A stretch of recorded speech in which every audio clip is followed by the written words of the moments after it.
It's a crime that one of the greatest baseball players of all time is not in the Hall of Fame. And of course, I'm talking about the all time home run leader, Barry Bonds.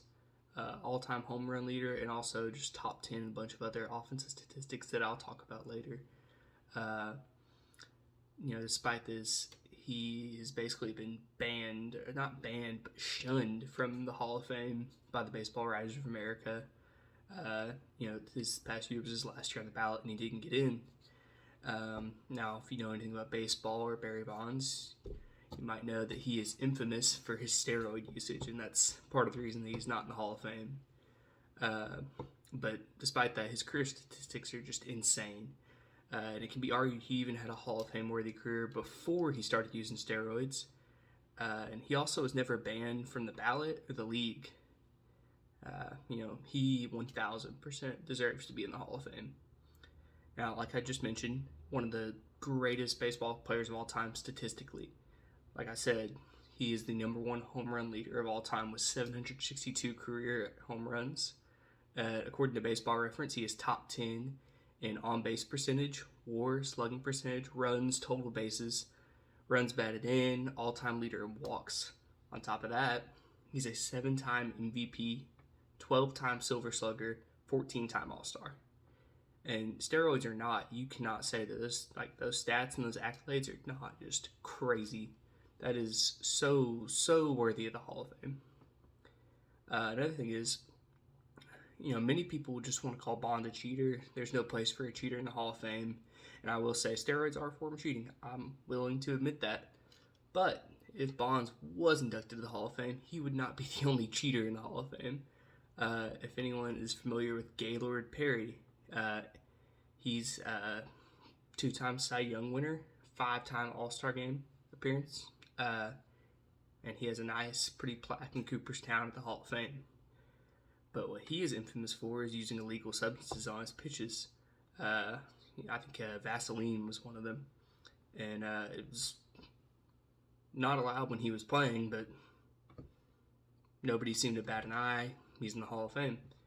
Another person you can look at who is very well respected and loved in the baseball community is David Ortiz. He was just inducted to the Hall of Fame, I think, this past year.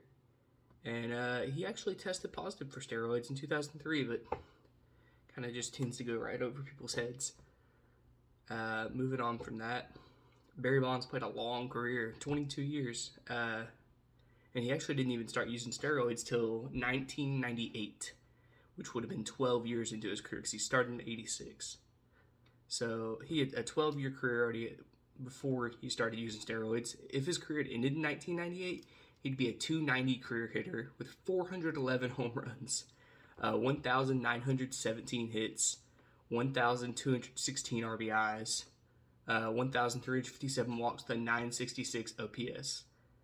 There's actually only 4 other players eligible for the Hall of Fame with at least 400 home runs, 1,900 hits, combined with a .290 career average and a 160 career OPS. And all of those players are enshrined in Cooperstown. That would be Babe Ruth, Mickey Mantle, Jimmy Fox, and Ted Williams.